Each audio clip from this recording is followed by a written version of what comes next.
All right. I will call to order this meeting of Housing, Health, and Public Safety. On the agenda, we've got the discussion of the chronic nuisance ordinance and implementation of the same. I'm going to open up with any of the council members that would like to speak first regarding this. Okay.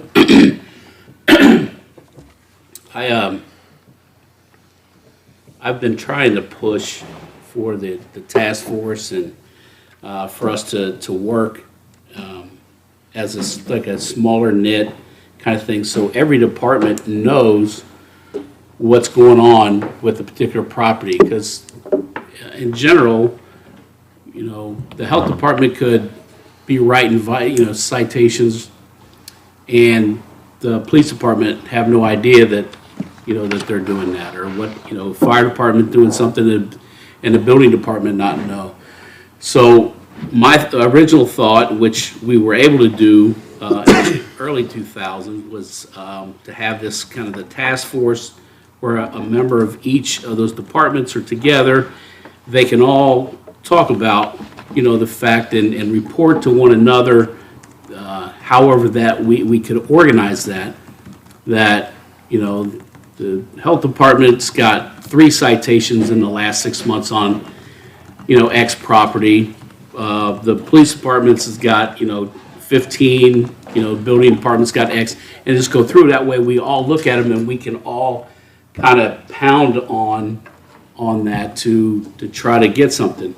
And then we come up with this nuisance property ordinance, and we spent a lot of time on that, a lot of heard from a lot of different people. We kept chipping at it, and finally got an ordinance that we put together and voted on with council.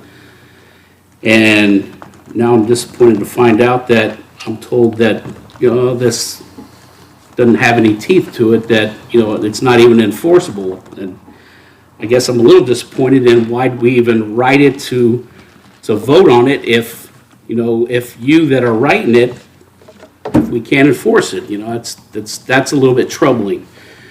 So that behind us, let's put that all behind us, and let's look at what we currently have and how do we make it enforceable? How do we make sure that we have the teeth that we need to have to be able to, if need be, shut down some properties that need to be shut down. It was brought up about people have civil rights and things like that. Those only go to a certain point. That's not for everything. After a certain point, it's just like any other law and such. Your civil liberties, there's an end point to that once you continually go. So how do we get to that we can have something that we can start enforcing where need be? And hopefully it's not something that that we have to do a lot. But there's always, in a city our size, there's going to be a handful of properties that everyone in this room can probably think of 3 on the top of your head, just boom, have already popped in the top of your head, the 3 properties that we would like to really start putting some pressure on. And however that might look, that's why I want to thank each of you for taking time to come tonight. This is extra, this is overtime, this is whatever, but we need to try to work together as a team and formulate something that we can use. That's it. When this process started, and myself and Mr. Kelch began talking about it in March of 2020, we got together several ordinances from around the state. We tried to mesh those ordinances together to fit into Norwood's general standpoint and figure out how it would work for the city. We were advised by the law department that what we had put together wasn't wasn't strong enough, and that they had a template of another city's ordinance that was much better and had been tested. So what Mr. Kelch and I did was basically take that ordinance and apply it to the city of Norwood. Really, the only thing that we changed in a lot of this was the city, the ordinances, and how we were going to enforce it by adding, and also adding in the appeals process. So for me to come and find out that there's holes or it's unenforceable, it was kind of a shock to me that the same person that brought the ordinance to us is now saying this. So I'm going to start with the law department, if Mr. Kelch or Mr. Bonzel don't have anything, and find out where our holes are in this. Because we've got a 9-page ordinance here that we thought was pretty strong and decent. And Mr. Dracy, I just want to note that, and I've said this before, I mean, with the fact that we've got health stuff, building stuff, police stuff in here, I still think that the city needs to look at investing in a system where all of the orders can be put into one system instead of everybody kind of doing their own thing, if possible. I mean, I don't know what the right system is or anything like Correct. that, but And I do think that would assist in this. So. And I had developed at one point a spreadsheet that could be utilized on the server itself, to where all the departments could get in there and fill in their boxes of those ordinances. And that would be a way for all the departments to actually go in and be able to do that without physically sitting down once or twice a week and going over and saying, okay, this. That's what I envisioned. Gotcha. Yeah, I mean, my thought is potentially, some kind of a third-party software solution similar to, like what we do for the water department or another department where we kind of buy software. We don't just necessarily build it ourselves, just because there's a lot of other cities doing that. But either way, yeah, it'll be good to hear about the ordinance and see what we can do to improve. Anything? No, anything I'd say pretty much got covered by Mr. Gavin and yourself. I like the idea James was talking about, a third-party software that's already created, tested, trialed, and ready to implement. I think that would actually help, because I think, these gentlemen sitting out here today are probably wondering how we begin this process as well, and I think having something like that in place would definitely streamline that process as well. I am a little disappointed that, we're finding out later after the fact that this is not something that our city wants to enforce or deems enforceable. I think those are concerns that we could address along the way. I look forward to hearing everybody's comments, and I again want to thank all of you guys for being here after general regular work hours. So. All right. So I'll move on and give the floor to Mr. Moore if he has any comments regarding this ordinance, to see what we can do to actually, I guess, make it enforceable, so that we're not that we didn't waste the number of months that we did on this. Yeah. I have a number of comments. The first is the history of this ordinance is completely different from what you've described. You did send me pull from this, pull from that, pull from this draft ordinance that was not internally consistent, which it wouldn't be. And so we went back and forth, and I finally got a draft that kind of incorporated what you wanted.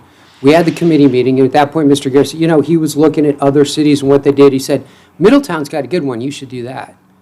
And you left the meeting and then sent us another draft. I have here a red line that I ran against what our ordinance in Middletown's, and I'm happy to bring it up there.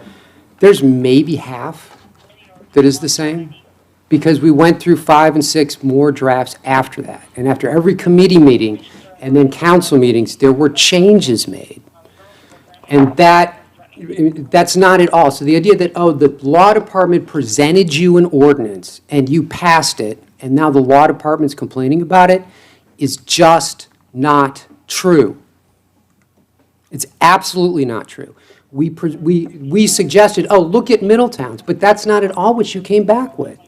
This includes a whole host of different things that count as nuisance properties. It's got different means of enforcement. It's just a different ordinance all the way around.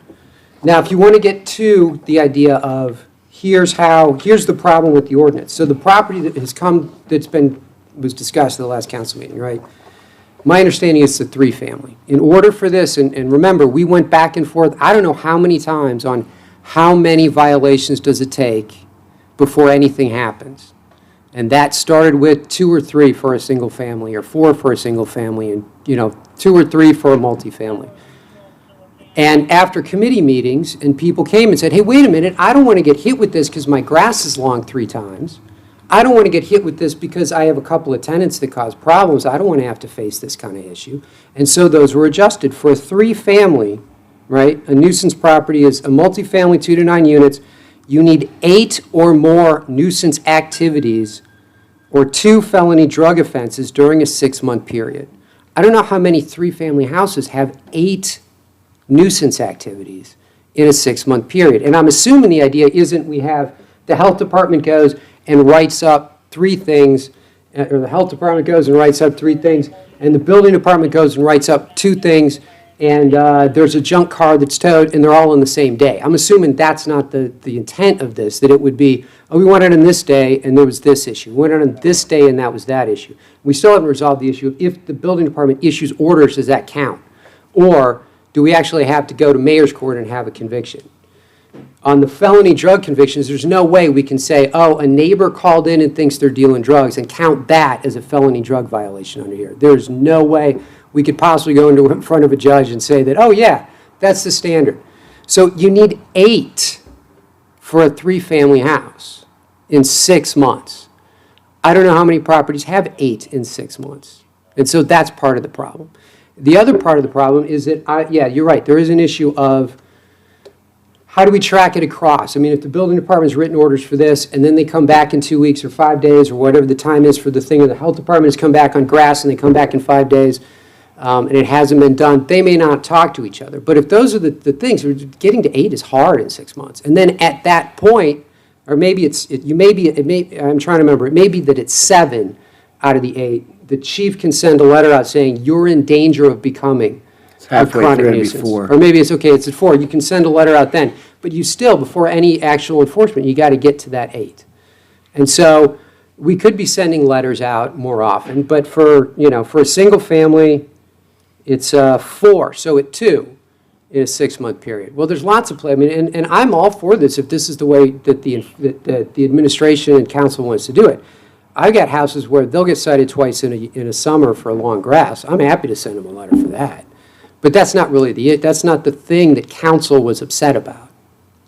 And so I do have one further comment about it seemed like the council member, the discussion of the council meeting was, and the law department isn't doing anything about it. I just want to make it clear when it comes to enforcement ordinances, whether it's chronic nuisance or parking or noise or alcohol or whatever it is, the law department doesn't enforce anything. We don't cite people for anything.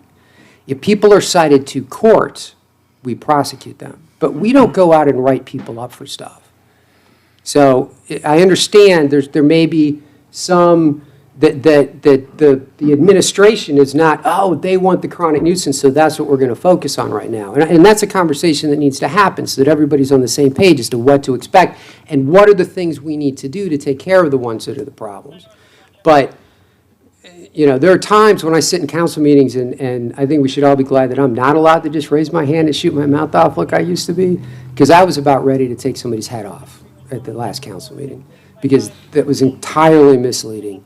And I felt like we were being thrown under the bus after all the time we went going back and forth to get you the ordinance and the terms of the ordinance and the conditions under the ordinance that you wanted.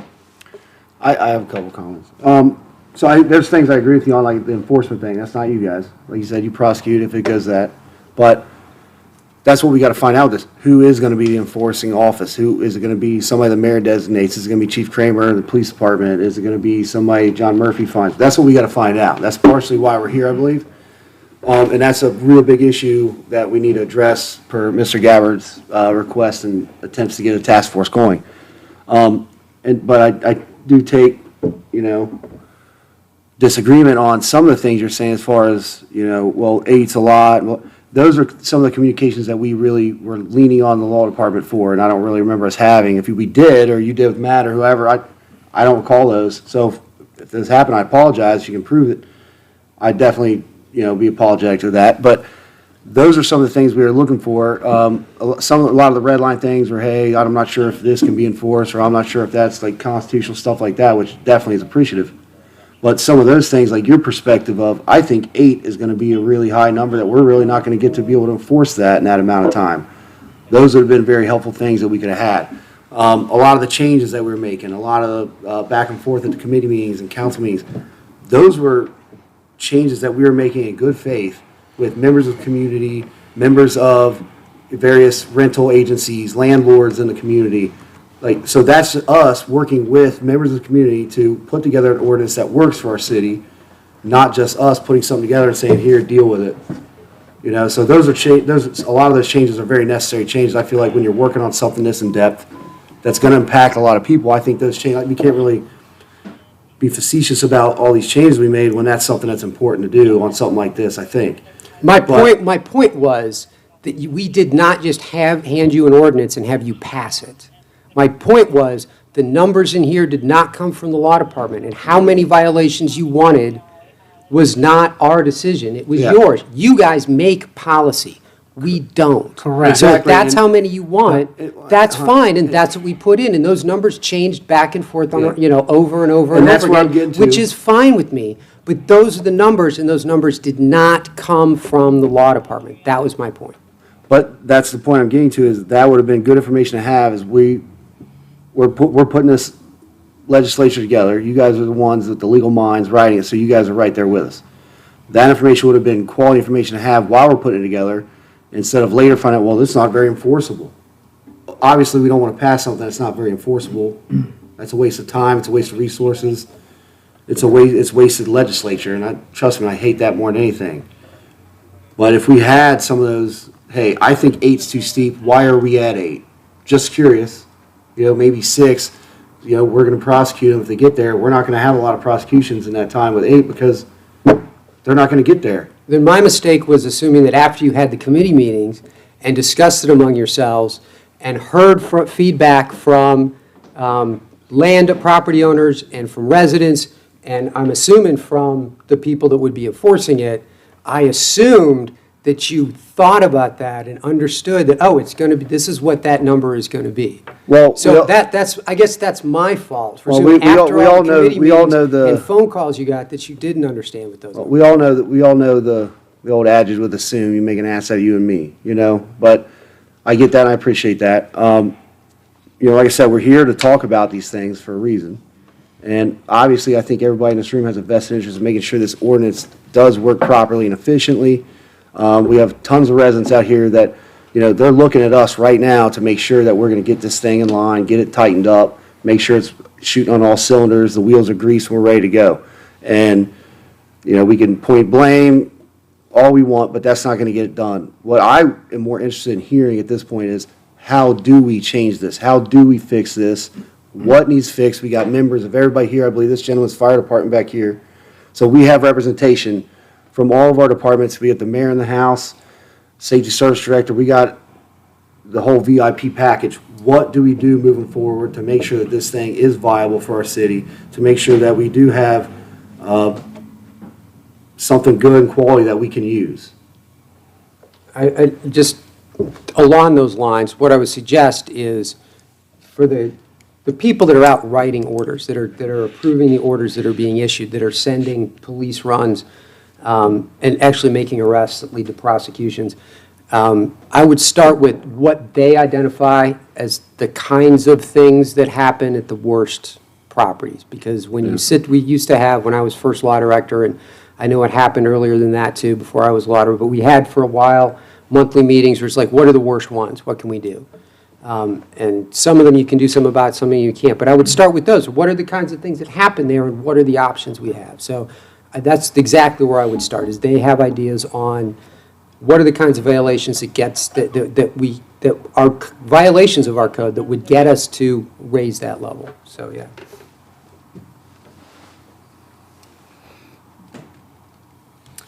I guess the one thing I will say is that you had stated that you went through our ordinance and went through Middletown's ordinance that was provided to us, and it was all, we only utilized half of the ordinance. Well, what we did was we took I think a 4 or 5 page ordinance and expanded it a bit to help strengthen and give it a little more teeth to it to support us as a city. As far as the units and the numbers of the units, again, as Mr. Couch said, that we got this from feedback from the community. After one unfortunate incident at one meeting, we never had law department representation at any other meeting. It didn't show up. So we couldn't get feedback at the time live from the law department to say a 2 to 9 unit property is has 8 or more nuisance activities. To say that's too many, we need to jump it down, and to explain to the people that showed up to say, you know, you've got a really low number there. How about we bump that up a little bit? And then we try to match it out in other areas of the ordinance. So we were going off of the fact of trying to work with the residents and work with what we could do to be fair for everybody, us and them. And really nothing ever came back from the law department to say, hey, these numbers are too high. Really, the only thing I got in feedback looking back at emails were, okay, we're going to change that. All right, sounds good. That's about it. That's about all the communication I got was, okay, you're going to change that? Okay, got it changed. That's, Well, with that side, I mean, we kind of went over that one already. What do we do now going forward? I mean, well, that's what I'm hoping. well, Mr. Moore, I feel like had a very good segue to maybe transition over to Chief Kramer to see if he has any issues, see if he has any concerns, questions, being, I would assume, the biggest citer and enforcer of this ordinance. Most of our issues are criminal or police-related in nature. You want me to talk? Yeah. Yeah? Yes. Okay. I don't know that I have, I guess a couple issues that I have is using runs where we don't make an arrest, and I think using runs without a conviction, I mean, could be problematic, but that would be more a question for Keith.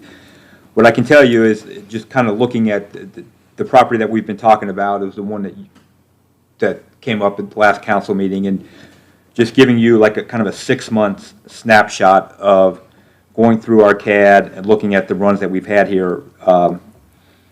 A big majority of those are not usable with what you have listed as nuisance, and I'll quickly run down kind of what we had over that 6 months. A warrant service, best I can tell, that's not usable. DV, not usable. Domestic violence, not usable. CO alarm. A welfare check, where we did have a drug arrest, and I did look into that, and we can find no record of that. There was it listed a drug arrest in the CAD, but we went through the court clerk, and we can't find anything, but it's neither here nor there. Next was a welfare check on the welfare of a person. Next was check on a suspicious driver in that area. There's 1, 2, 3, 4, 5, 6 complaints about dogs, but when you look at the CAD, which a dog is listed, a barking dog, but when you look in the notes, the complaint was to check on the welfare of the dog. They weren't really complaining about the barking. They were concerned that the dog's not being taken care of. Another complaint was a car with damage they thought might have been involved in a hit skip. A wanted person where we did make an arrest. 2 runs where we backed Ohio Parole, where they were looking for one of their parolees there. Another warrant service, and then a neighbor trouble with no cause. That's essentially 23 runs that we've had there. And with the exception of the drug arrest that we can't find anything in the court clerks, and again, I don't know what happened there. None of them are really usable. And that's good information now, because now we can look at the residents and say, look, as much as we would love to use this ordinance at this house, unfortunately, they don't meet the criteria that is under the ordinance. Instead of going back and listening to the residents say, well, I called this many times, I called that many times. And that's good information to know. And again, we're not trying to load this ordinance up with 50, 60 different Right. ordinances to actually take down as many as we can. We're trying to be fair with it, obviously. But a lot of that information is good information because it's clear to see that none of it fits into this, which is fine. And now that it's been explained and what the runs really were, a lot of people should be able to see that. Yeah. However, I do know, or I do believe, that, under disorderly house, for instance, you cite under disorderly house, right? Do you cite, how do you cite that? What do you mean? How do your officers cite that? Do you cite it just under disorderly house based on the definition? Yes. So, in order to get to a disorderly house, an officer has to go up there, observe it, which is a call for service, and say, okay, this is a disorderly house, this is check mark number 1, right? I mean, or do they cite for the disorderly house the first time and then just keep citing as they get calls? So generally, I mean, where I see disorderly house used mostly is with Savior houses, and generally they go there. There's a large party, they caution them, tell them it'd be a good idea to break it up. If they go back, then they may cite for disorderly house, or they may do individual sightings for disorderly conduct. It just would depend, but that's would be the general use of it. And the initial call with the caution would be a call for service, correct? That is correct. No report or anything, just a call for service, which is essentially where we have in this chronic nuisance is a call for service there. So if you get a call for service there for something that fits under this criteria, let's say,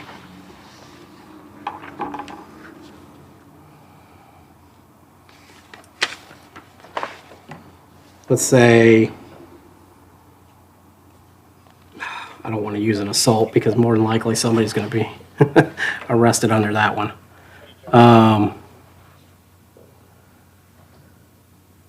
A loud or vicious dog.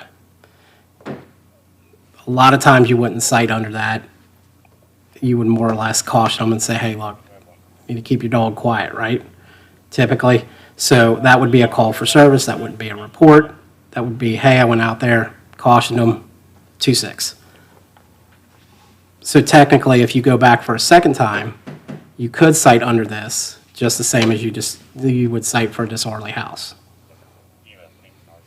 Same principle, right? For a single-family home? Single family, yeah. Yeah, I don't have a copy of the ordinance. I would guess so, but I would think it would be, I mean, they could also just cite for the barking dog. Right, but what I'm saying is, if they cite for the barking dog, now that counts as even if they don't cite for the barking dog, that's a call for service, right? That is correct. So that would technically put the check mark under, now that's one violation under the chronic nuisance ordinance. Okay. Without being cited. Because it would be essentially the same way that you would deal with a disorderly house. You get a call for service, your officers go up, hey, you guys need to break it up or calm it down. They go up a second time, now they're citing. Essentially, that's the same way I'm looking at this ordinance working. Right. That's why we included the calls for service. A lot of these, most of the time, I would say 90% of the time, will have an arrest. Probably an assault, probably inducing panic, which is rarely used. Curfew violation, rarely used. Drug offenses, there's probably going to be some sort of citation or some sort of arrest on that if there's cause or evidence to be found on that one. Compelling or promoting prostitution, again, if there's some sort of evidence on that,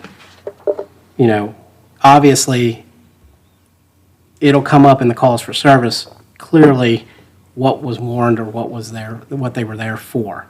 Now, if the officers say, well, you know, we got a prostitution call up here, but we really didn't see anything, so we left. You can't cite, or you can't put that check mark under the chronic nuisance because they really didn't see anything involved with that, right? So that's where we go with the calls for service. And that's where our law department had said, well, I don't think we can do this without a conviction, or I don't think we can do this without an arrest, or I don't think we can do this without a citation.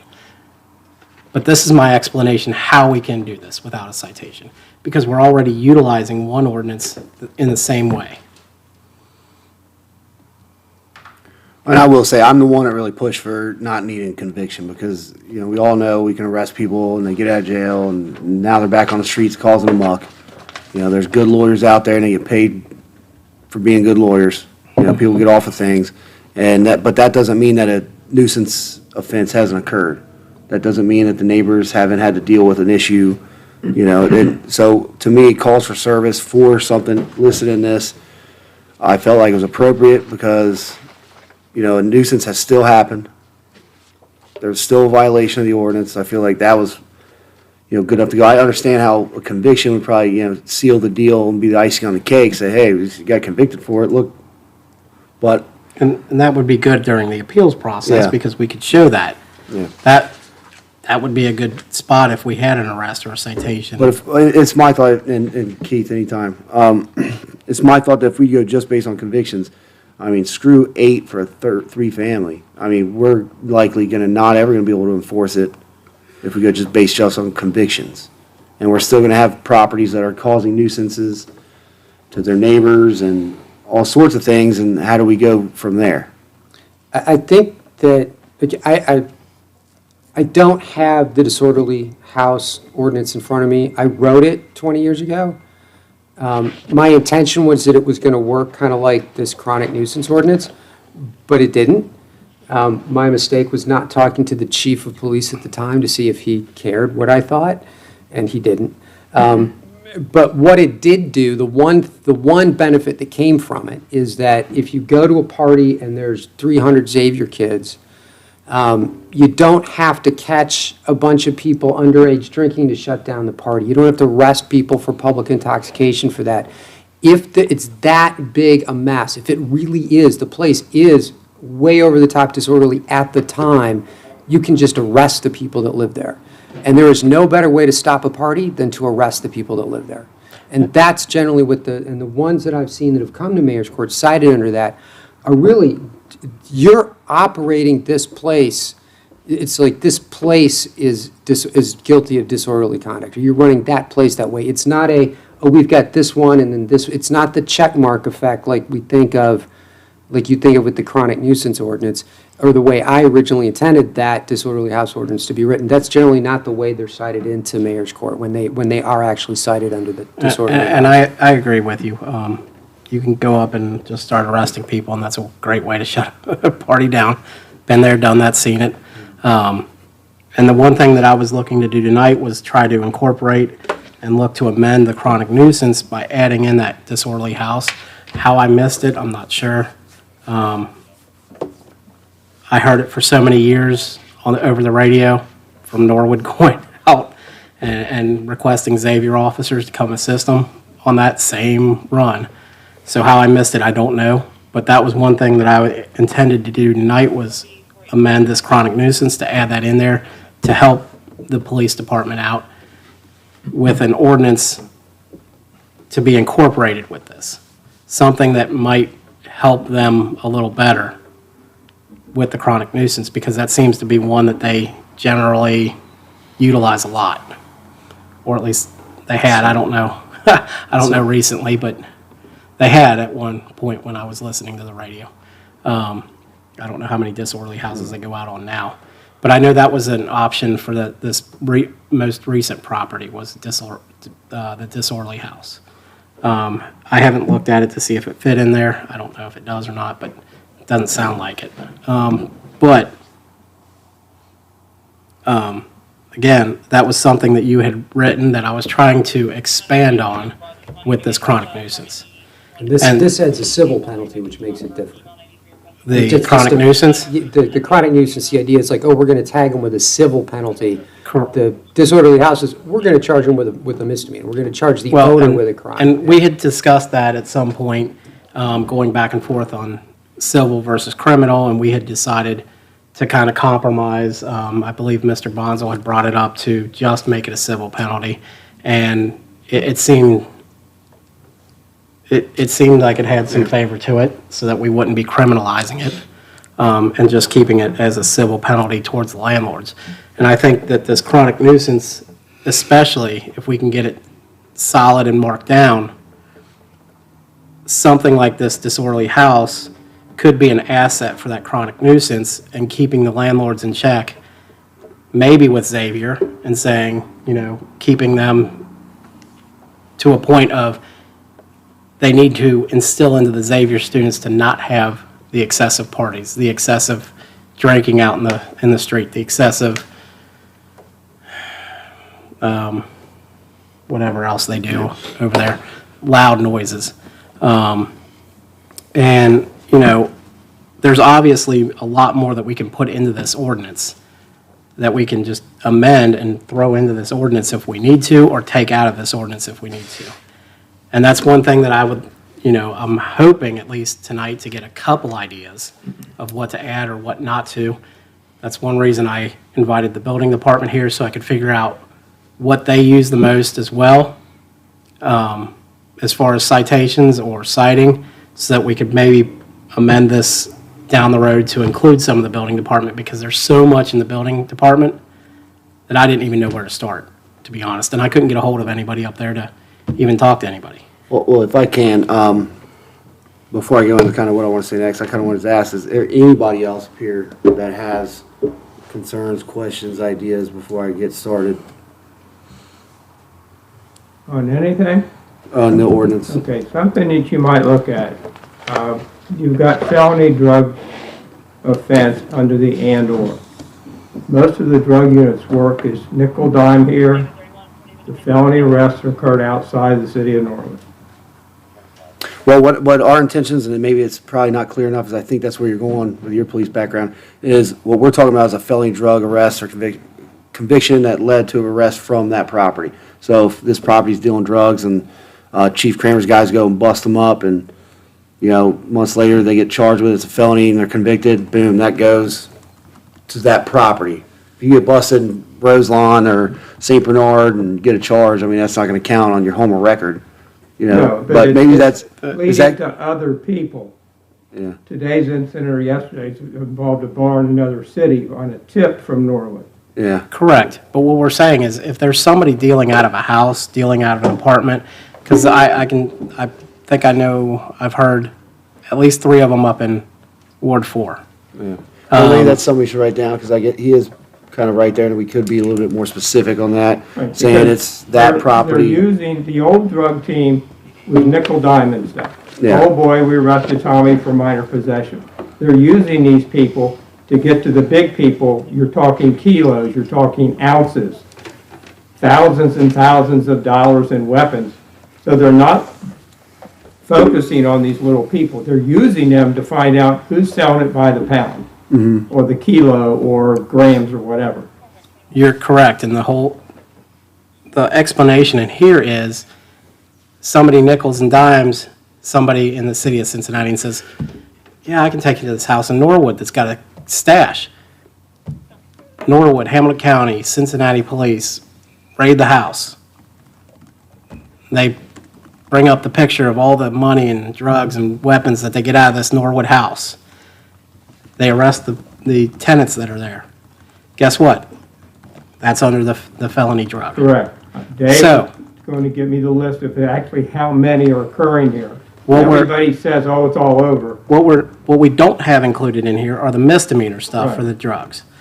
That's, the reason I left that one out and didn't even mention the misdemeanor portion of the drugs is because I knew that's what the police department does. I know they go to these houses in Norwood that they know are selling nickel, dime, just low-key drugs that aren't to the felony stat label yet. to get to those bigger fish. I get that. That's one of the reasons I didn't even entertain that. I entertained the felony aspect. So that would be if somebody comes to the city of Norwood, does a raid on a house or an apartment, gets a bunch of stuff out of there, charges them with a felony through the city of Norwood because that's where it occurred, that's where we start getting the landlords going, wait, you knew about this. And if and when that happens, Dave is going to get a whole report of the frequency of that, if any. And It's if going to take him a couple of days, but most of them are not in our city. It might originate from here, or that agency calls us because our unit is very good. They've got a very good reputation for developing these things as far as Dayton. So are you saying that it's, So That I we would drop shouldn't have the it in two here? out of any of this, because the That we chances you're going to get two of them is like getting struck by lightning So twice. drop the one, Just drop it to one. yeah. Okay. We'll have to make a note of that. that's what I was trying to get to was, are you wanting us to drop it out or you wanting No, us I to would drop say it to one? one. I mean, because, these people are transient, they move around. Okay. You So know? let me just toss in, because here's the question. So sometimes it's the dealers that people are dealing, and that's a problem. What do we do about that? But sometimes there have been some. I remember there were a couple that were shooting galleries, and they were pulling people out. But any possession of, Class A, whatever it is, of cocaine or heroin or fentanyl, that's all a felony. It doesn't matter how Right. much you don't have to Right. sell it for it to be a felony. Right. So simple possession is a felony. Right. So that's the thing is that, then how do we get to the ones where we're having, when the life squad's going there Yeah. 2 and 3 times a week? Because that's what's going on in that house. And I don't know how many of those are still going on. Dave's going to address that You know, as the so- court, where the courts are not entertaining a lot of this as a felony. Yeah, He could go over what the courts are doing with surprise the heck out of me, that they ignore it. yeah. Well, if I may, and I'm not gonna ever sit and pretend that I know exactly how your guys' departments work and what you do on a daily basis. So, if I may, because what we need to do here is figure out a way, how we're going to enforce this, and who's gonna be in charge of that group.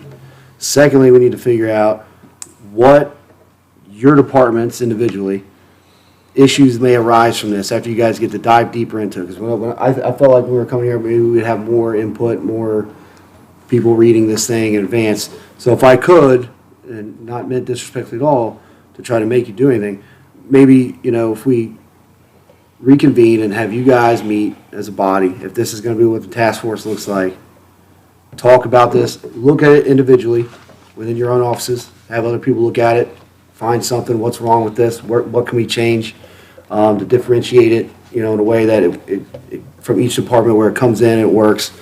And then maybe have you guys meet, by yourselves and talk this thing over and just see what looks good enforcement-wise, what doesn't look good, where might we have problems, so as to avoid issues like, the detective, I can't remember his name, who was mentioning when they did something like this before and there was a lawsuit put against, how do we avoid that stuff?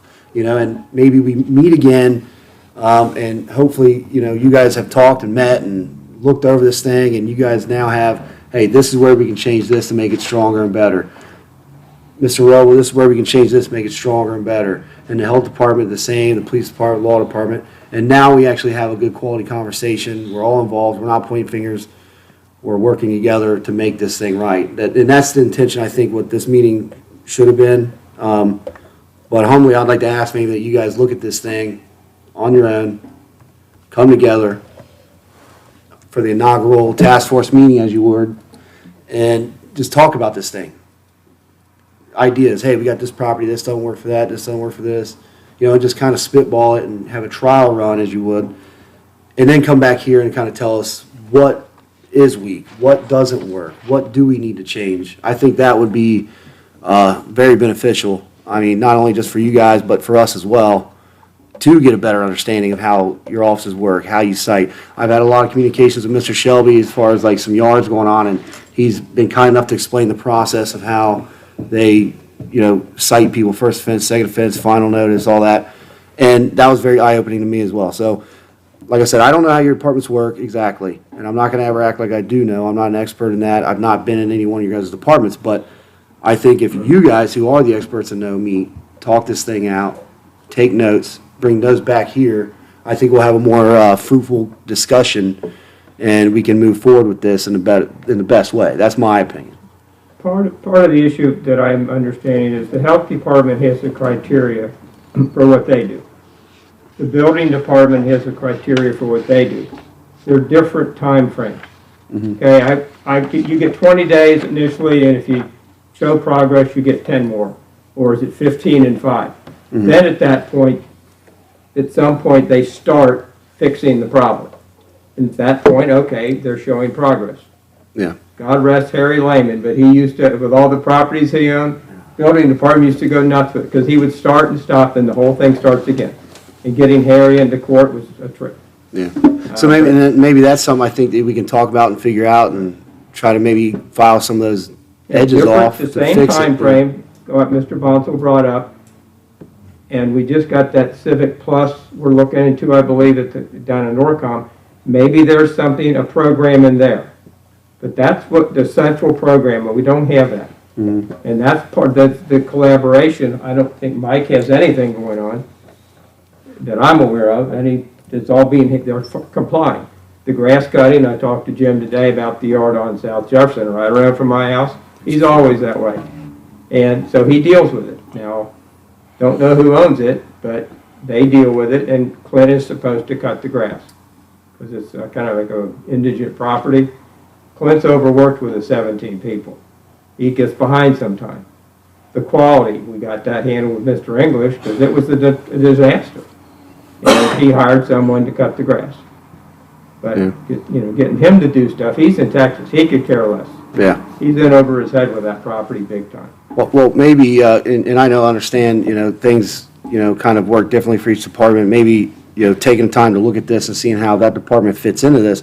Maybe they stumble upon some things, hey, we've always kind of really wanted to change this because this just doesn't really cut it doesn't cut it for us, so we need to maybe change this and change some of those timelines or something. I think this will kind of help, not only just for this, but maybe even for efficiencies of the departments and enforcement, and, so we have less of those indigent properties and, things like quality, and we just kind of strengthen this all the way around for the residents.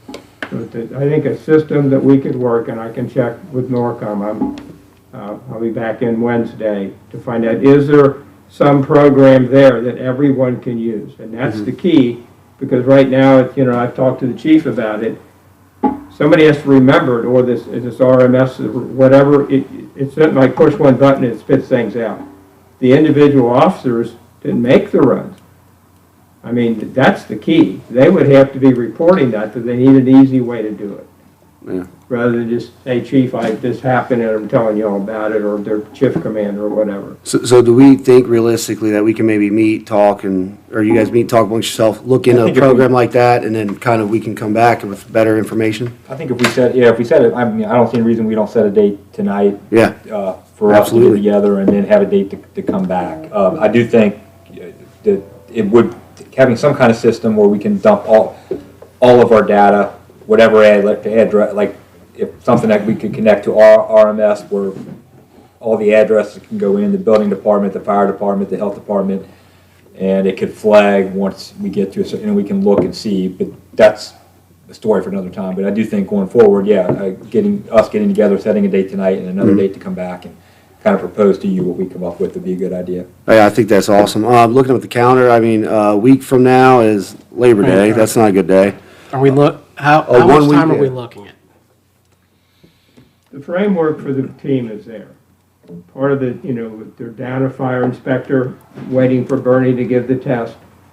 Joe Jones is by himself, so he's got to do everything. They just had another major fire that I alerted everybody to. Yeah. They're on the scene 12 hours. So what do we think realistically, I think enough time? if we set a date for the group of us to meet next week, and then maybe a week or so after that to come back to, So 2 weeks from now would be the 13th, September 13th? for us to meet Back here? Back here, all of us. back Yeah. here, okay. 2 weeks. Is that, I think that's fine. Can I just ask this, and I think I started this whole conversation, was it a year and a half ago with this, is that identify if the council members in particular can identify the addresses that you think are the problem. What are the ones that you're hoping to deal with? If we start with that, then if you can provide that to this group can get a handle. Okay, oh, we've got these 3 building orders on this one, and this one goes back 18 months, and they just have not come around on it. Or I've been out there a couple of times for that, or it's been these police runs, or the health department's had this citation, or the fire department, whatever it is. If we start with that, if the ones you identify the ones that are the problems we'd like to do something with. Yeah. Because the scope of this is huge. I mean, in theory, right, if it's like writing tall grass. I mean, when I'm in a bad mood, I can walk around my block and get 10, generally. And when you get when you get to the end of March, you know what I mean? And there's a lot of places like that. And I can do it 3 or 4 times a year on the same houses. That is not the real problem that we're trying to address, I don't think. Correct. So that's the thing. If you can send those addresses and we can figure out what the process is, there may be other, for those in particular, there may be other perspectives, or there may be a way that isn't included in here that might be coming out of our conversation along those lines. Because the conversation we've had in the past is that we would show up and say, this one is horrible, and this is, what can we do? And it's like, I don't know, have you guys been out there? I don't know. Sometimes it's, let's bring the whole city over there and see what we can find. And sometimes it's something that's kind of more backdoor. Well, they paid their water bill? No, well, let's shut the water off and have it vacated, So it kind of depends. And so that's what I'm going to ask, would be a help from you guys. What are the addresses that are really the problems that you look at and say, this has been going on for way too long, something's got to happen? Well, I agree with everything you just said, except for, and I don't want to take the words out of Mr. Gabbard's mouth, but I vaguely remember during the committee meetings, him kind of talking about you guys getting together, meeting up, and comparing your guys' individual problem properties. Because, I mean, that's information that I feel like you guys would have more than us. You know the ones that are always in mayor's court. They know the ones they're always going to for whatever call or another. They know all the ones that don't want to paint their stuff or keep everything in line, and they know the ones that have the bad yards on it. I think it's kind of a little bit of both. Yeah. If we have some, I agree Yeah. with Keith, that if there's some that are on the top of our head, then that gives them a starting point to go Yeah. ahead and start looking at. Instead of them having to go through all their records Yeah. and start trying to compile, well, this one's got 4, this one's got 6. Okay. If we've got some addresses on the top of our heads, or if you guys as well, because like I said, I'm sure we can all have, a couple on the top of our heads, Yeah. just, from sight.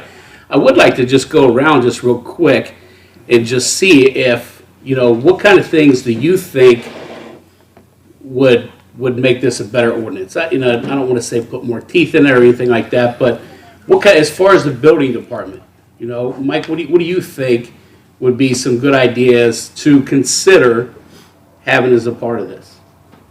Tenants' complaints on the same owner, that, he owns a few properties, and it takes forever to get it done, too long before they finally get it done.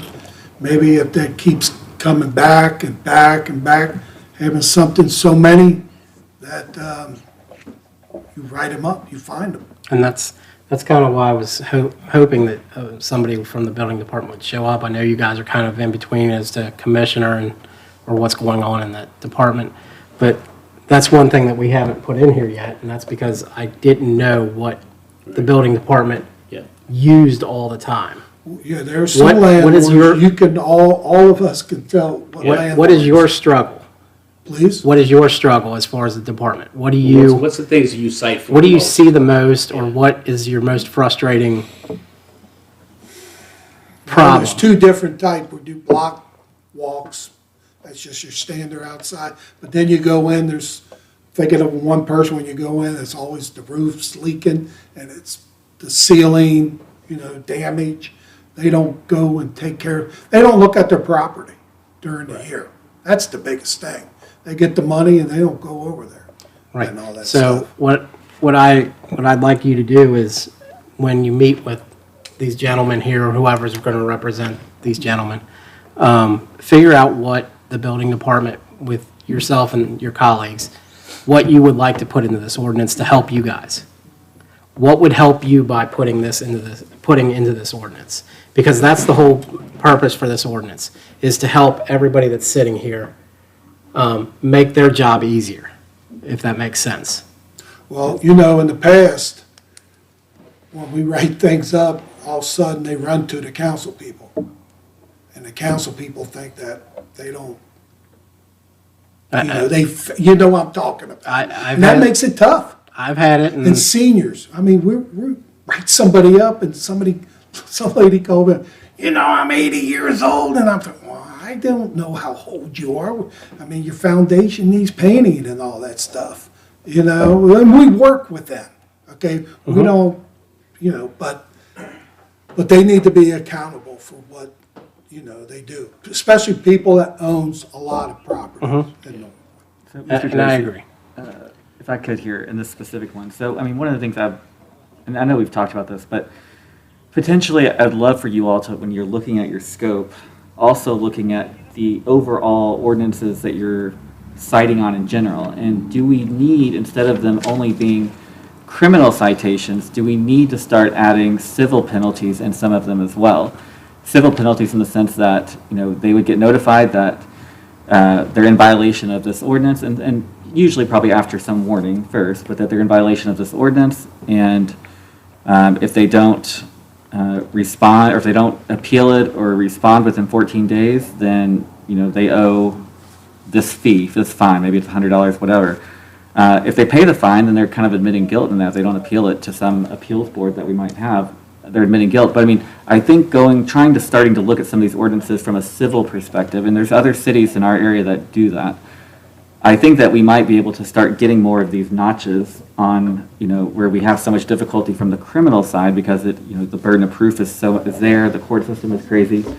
I think on the civil side, we might be able to get more of these nuisances starting to rack up. And so I'd love for you all to look at, and I could be wrong, Mr. Law Director, but I would love for you all to look at that just to say, is there places where we can look at that? Because I don't know if there are or not. I mean, I'm not an expert, but I figured that you all also may have contacts in other cities. And we may want to look at that as well to see what are the best practices in other cities and how can we emulate that. It's just too hard. Tim does almost all the mayor's courts, but I do enough. I do some, I know what happens. There really aren't there's almost, more often than not, there's nobody from the health or building department here. There's no citations for that. Now, the ones that are there, and they've usually gone on for months and months, it's like, well, they tried and we're trying to work with them, and it goes on they give them forever to try to get it resolved, and it's, but proving the case is not hard. I mean, it's, this is unpainted, or this is collapsing. They show, here's the pictures on the day I issued the orders, and what's it look like now? And here's a picture of what it looks like now, and nothing's been done. That's an easy case. I mean, that's almost as easy as a speeding case. I mean, they're not hard to prove. We don't lose those cases, when we do get to that point. So I know that there's a reluctance to cite people to court, and maybe that's part of it is like, hey, listen, if they haven't done anything in 6 months and they're blowing out, let's just cite them, take them to court, Worst that happens is they have to come down here and the magistrate gives them more time, but still, it's like, he gets tired of it too. He gets tired of it too. It's like, well, you've had a year and a half, what have you been waiting for? I want to see some progress in 2 weeks. Well, you get a lot of people So- now with the COVID, I don't There's been have that. money, you gotta work with them. You gotta work with them. And And eventually, they do get that stuff done. They do get it done. And there are some that are just it's not gonna happen. I mean, and that's part of the problem. Or there are a handful there are some there's just no responsible owner. There's nobody to go after. Yeah. They've So just I know vanished. there's, They're in we Texas, mentioned, right? we mentioned some of the elderly They folks and fled, disabled so- folks. I mean, if there's any like that have issues and they need grass cut, you can always message me and I can get them in touch with either myself Let me or tell you somebody, something. and There there's was a churches council and person volunteers. I gave stuff to, he told me the same thing. Didn't do. Well, I'm not. Okay, well, that's good. I'm gonna hold you I to got that. plenty of people that always ask me if they can volunteer. Because I did that, it's like, Yeah, we'll get them sorted out. Even if it's not me or if I can't do it myself, I got people and I know people, enough people. Mr. Faust back here, he would be more than glad, I'm sure, to get a couple people together and some trash bags and go help somebody out. There's plenty of people in our community. We just need to know about it, and we don't want to see anybody that's trying get jammed up, but the ones like Mr. Moore saying in Texas and that, they don't care. And Right. We don't It's want to that give they them don't every care. chance in the world. People who own a lot of property, Yeah. those are the ones. Okay, if you And can't you take mentioned care too, of you them, mentioned sell too, like the residents complaining and the landlords, that we do have something in there that protects them if they want to bring us in and say, hey, this is what's Oh, going right, on. right. Because I know some of my family members, for instance, had an issue like that where their ceiling was falling in the bathroom, and every time they told the landlord about it, he just kind of was like, well, we might have to raise the rent or might have to have you out of here, and just really would strong arm them into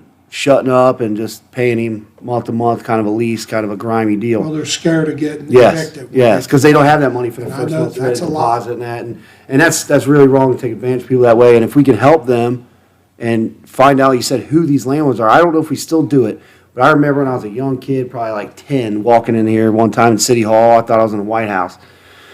I'm walking down, I see on the wall, there's like a slumlords list, like a top list. Keith smiling, he remembers that. But why do we not have that anymore? Is that, do we have that? Is that still a thing?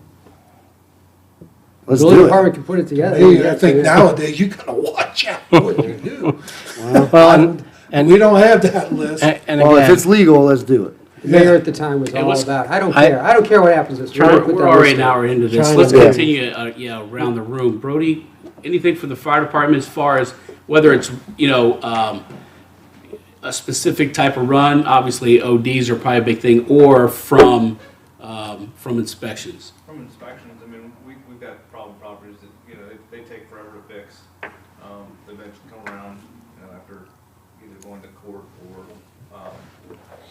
just. is there something within those inspections that we could add to this? Could you go to the microphone just so that people? I don't know that there's much that we can add to that.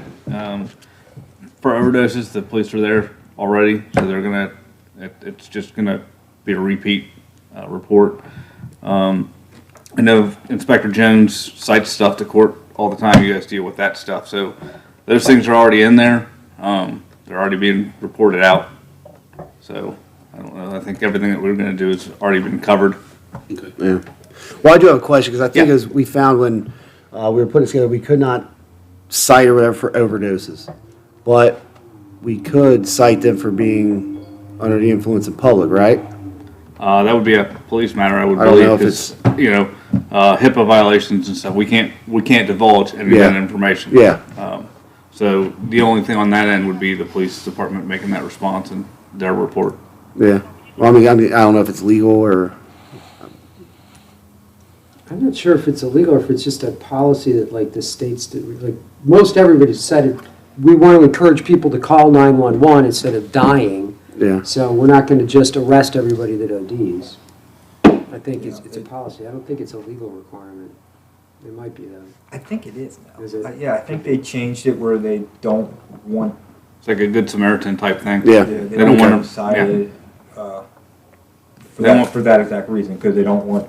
People just dying because they're afraid of, Yeah, people would not call because they would just leave the person there. Sometimes they would call us when they got back to their house, when they felt like they were safe, but. Yeah.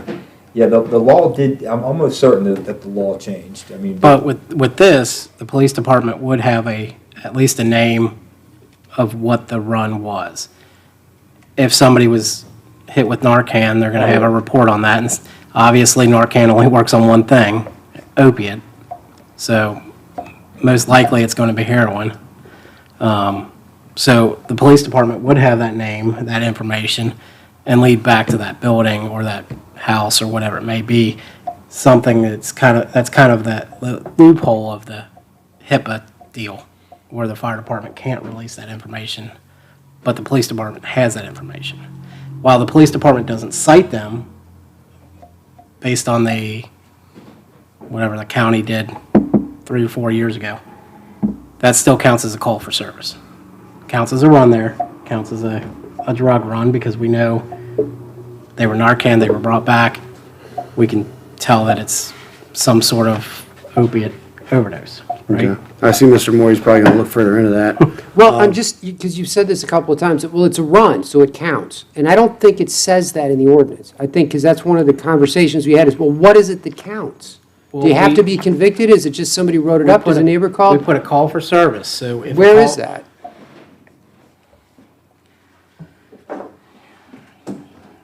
Call for service is used in this chapter is a call to a residence or a building that could involve a citation, arrest, or a warning. It's under definitions B. Yeah, the It's question under is definitions, where but that it's- counts as a nuisance activity. So, That a call to service would count as a nuisance activity.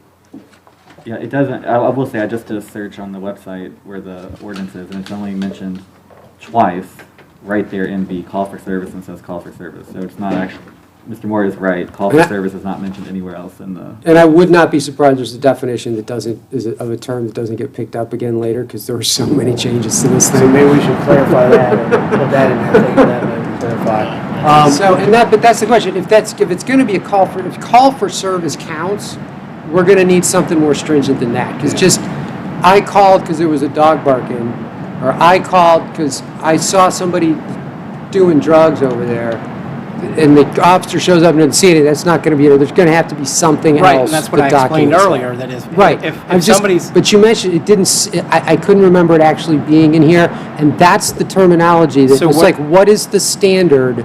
And this goes back to, I think, the very first draft. What is a standard for what counts? so what are you looking to put the call for service in? Because the definition of call for service is in there. And basically, if somebody calls and says, I see Joe over there smoking weed, and the police department goes over there and says, we checked the area, nobody's smoking anything, at that point, that may be a call for service, but they didn't find anything tangible, right? So that wouldn't Right. count.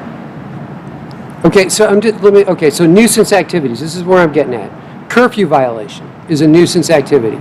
And so the question is, what do we need to have on the books to show that there was a curfew violation? If it's taken from the criminal code, my assumption has been you need a conviction, okay? I think that there's room under our codes and the way things are handled for orders were written by the building department or orders were written by the health department on a tall weeds and grass complaint.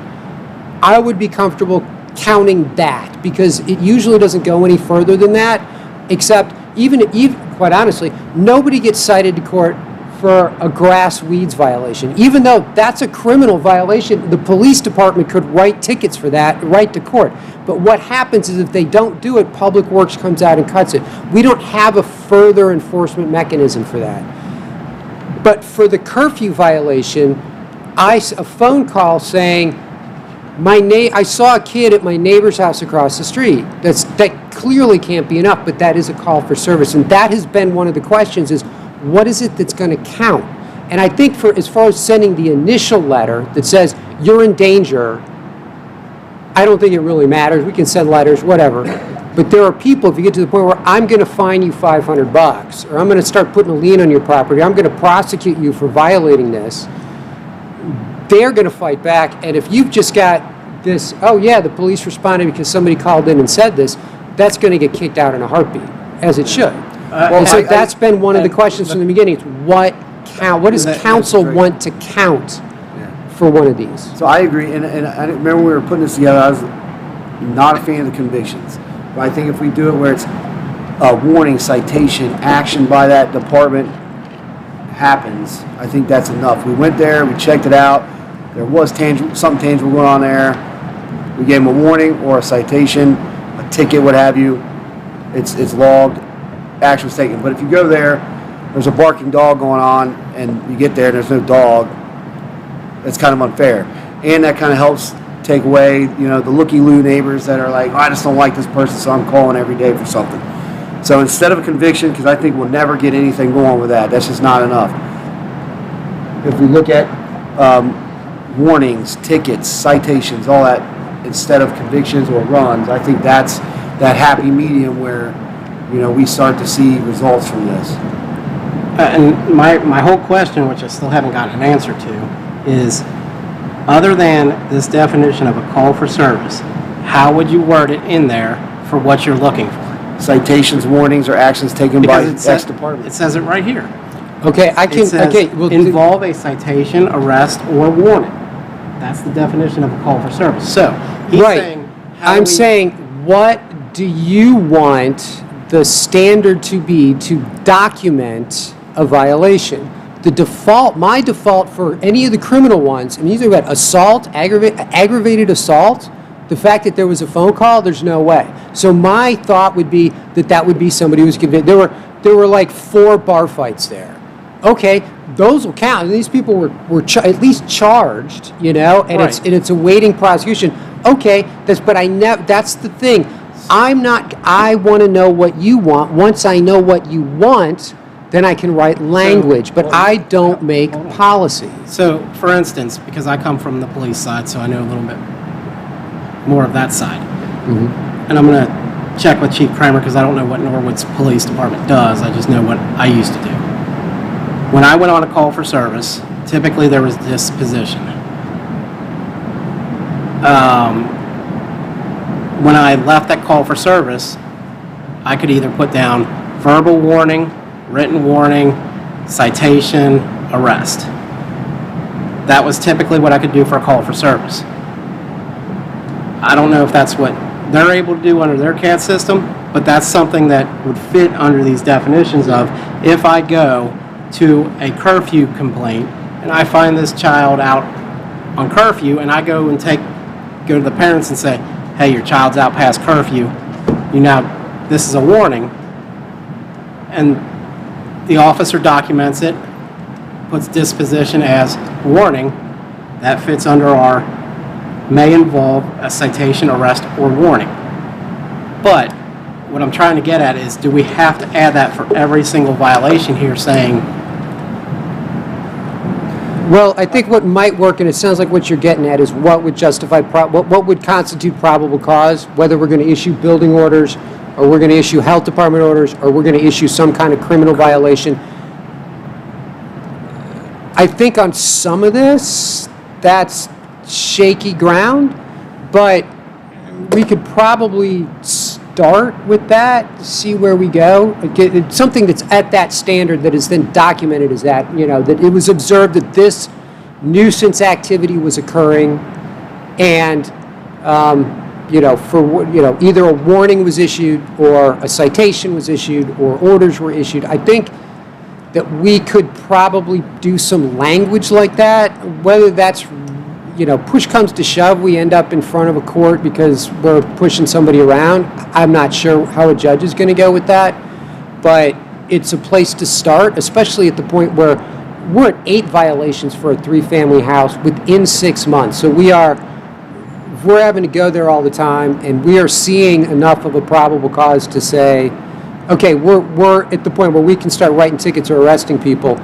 Okay, we'll send out a letter that says you're in danger of becoming this, and then if the rest of them happen, okay, we're finding you a chronic nuisance.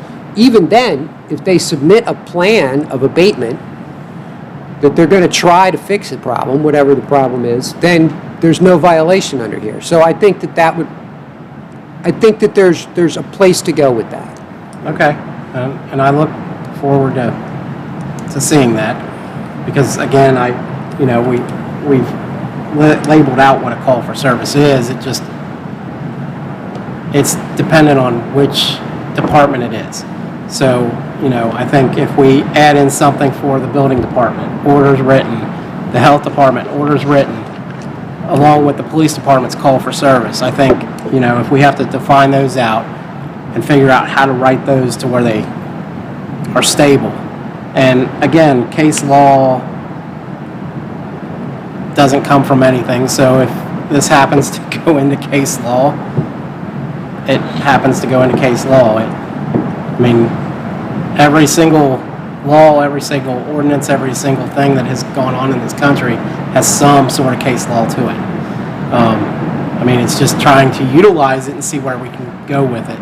I wish there was more case law for a lot of the questions we get, because very little of it actually ends up to the point where a court makes a real decision that's binding. So, all right, so Everybody got a chance to use it, Mr. Williamson. Did you have anything? Ed, or- From the health department side, one of the things that concerns me with our staff is that we're consistent in the field when we do our inspections. We do take anonymous complaints, we take complaints in writing, we take just a phone call. So regardless of where the concerns are coming from, I want the staff to handle those questions consistently. One thing I would like to comment on, I'm hearing about a database. I hate to admit, but I have over 20 years of experience in public health. I have worked with a countywide database. The first thing I will say about that is the manpower involved to make it useful is a commitment. The pros of it, if the staff that are entering their work into that database take it seriously, it is your record, and it replaces your notes that you keep, and it is something that's available upon request. As a supervisor back in those days, it was a very beneficial tool.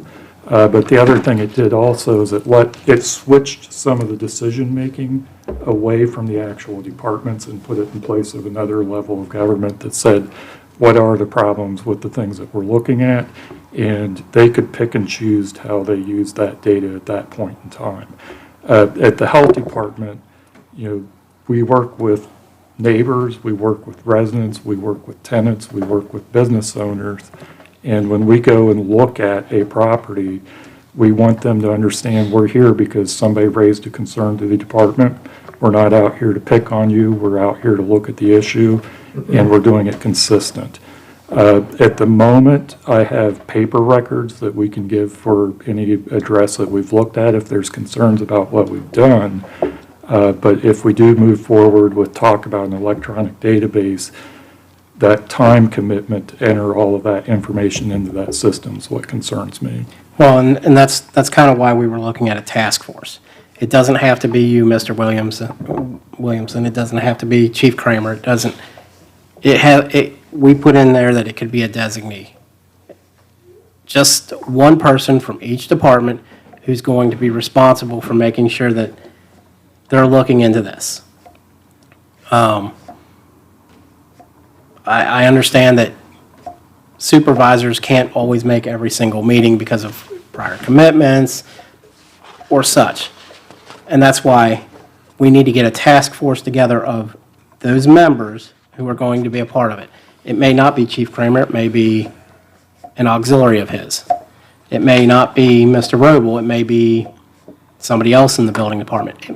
It doesn't have to be you. It could be somebody else. It could be Mr. Shelby if he wants to do it or take that on. It could be anybody else in that health department that's willing to better the city and help utilize this and make this a strong ordinance to help each department to combine everything into one so that we're not writing 25 different citations through 4 departments. That was the goal, and that was the focus that Mr. Kelch and I looked at designing this ordinance, was so that 4 or 5 departments could come together as one and say, this is what we've got, we're going to put it under this ordinance, instead of writing 2 citations from you and 3 citations from the building department or orders from the building department and maybe 4 citations or 4 runs from the police department. Throw them all together into one ordinance.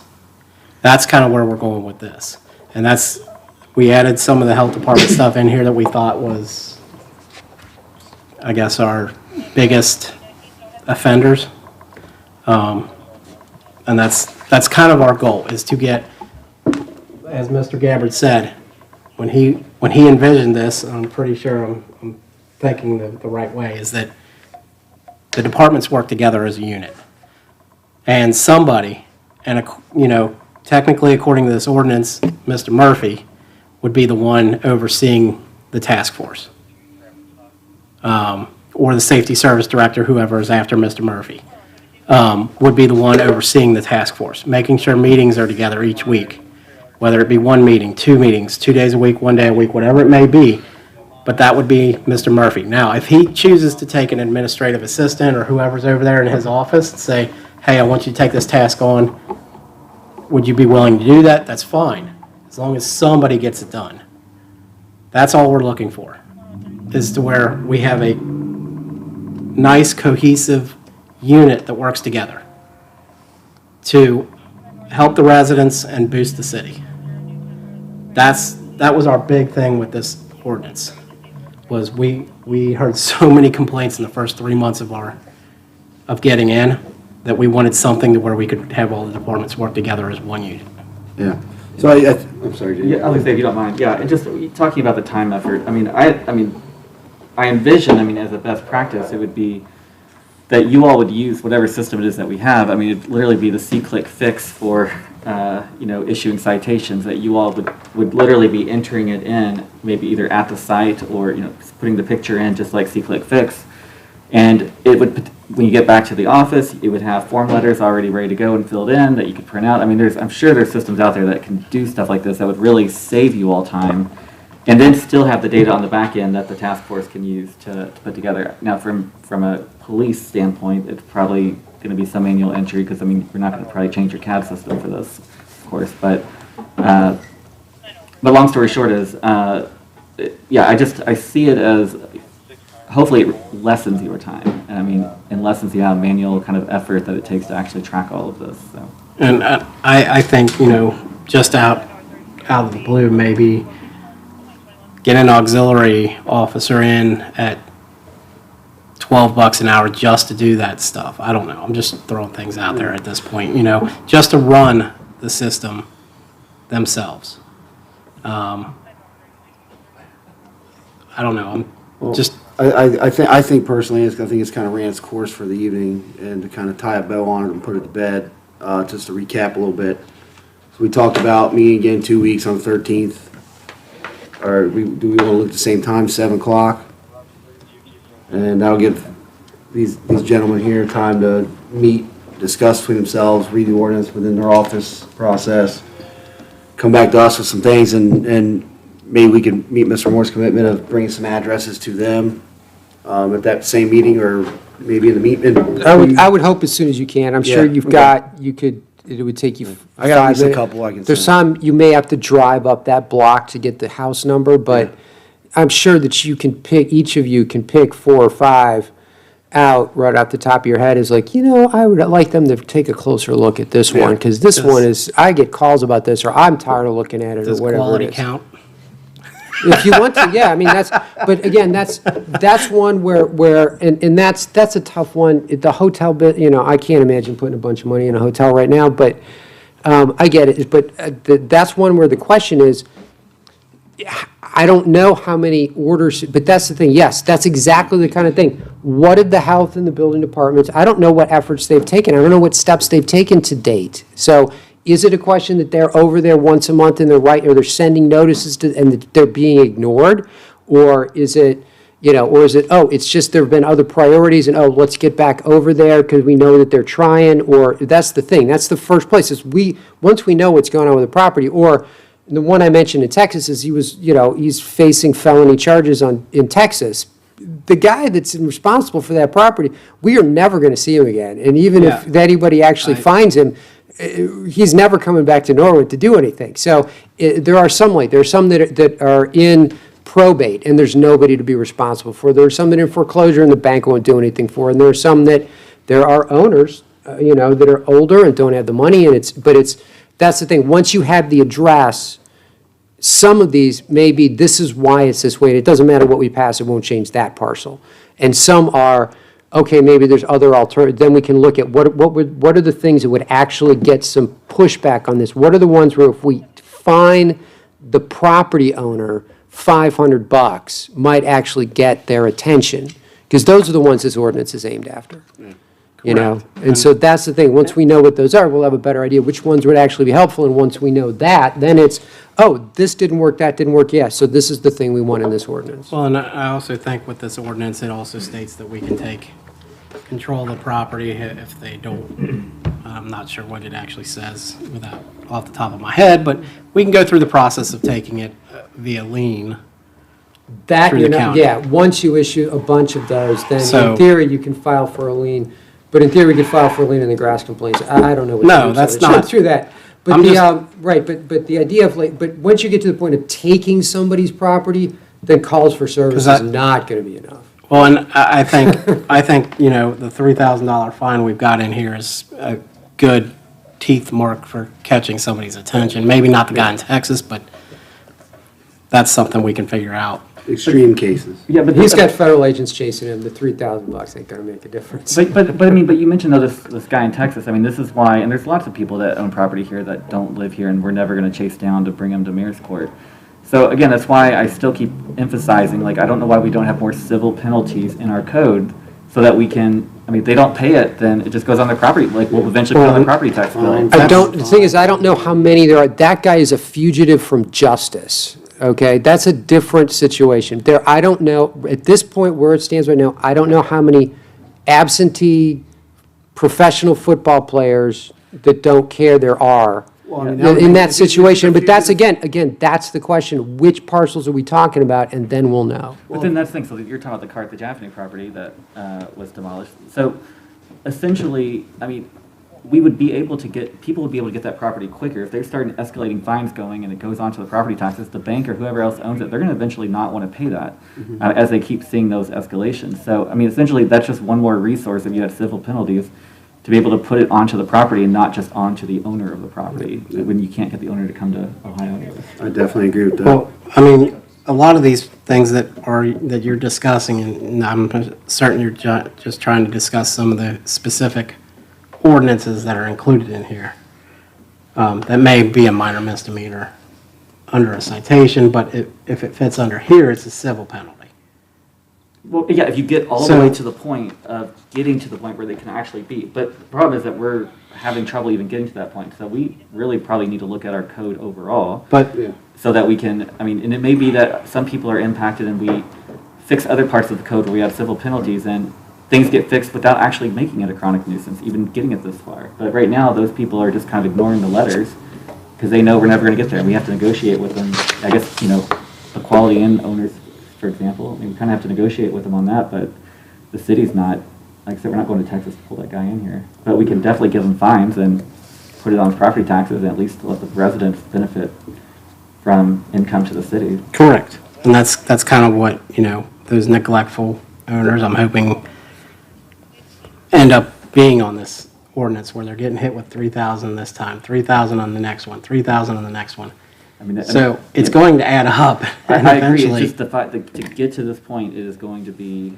I mean, it'll be so rare for us to get to that point where it's getting to 3,000. I mean, I hope it is. it might be rare, and that would be great because that means people are doing what they need to do. Essentially. So I guess one last thing is I came up with this. I found this warning letter from another city, and I left it on the tables. I know, Mr. Moore, you have one. I'm hoping that we can take this and utilize this as a template because I know it was asked in the past. Well, what's the letter going to say? Who's going to send it out? Who's going to do it? And that comes through the task force of, okay, is the person that's running the system and inputting the information going to be the one to send this out? Again, this is through the chief of police or his designee. So he can designate just a person to say, okay, this month, who are we sending these to? Or he designates the safety service director who has a designee that sends these out. But I'm hoping that this can be utilized as a template at least, because I know I was asked at least 4 times, what type of letter are we going to send out? Do you have anything to show us? Bring us something, give us something. So hopefully this can be a template that we can utilize. I don't know if Mr. Moore has anything on it or. I'd have to compare it to the required language in the ordinance, but off the top of my head, I don't know. Okay. I haven't read the ordinance all the way through in quite a while. All right. So the building department, we want building department to bring back some of their most chronic problems in 2 weeks, as well as speaking with everybody. As well as, I guess, the police department and the health department. Same thing across the board, bring back your most chronic problems, or if there's some things that you want us to look at taking out because you don't feel it's necessary. Again, I want to add in the disorderly house to this. If you come back in 2 weeks and say, no, let's leave it separate and out of this, then that's fine as well. But We can come back in 2 weeks and we'll discuss and see where we're at with this task force. Hopefully we have solid information as to who the members are, as to who from each department is going to step up and help this cause. Anything else? Okay, with that, I will adjourn the meeting of Housing, Health, and Public Safety.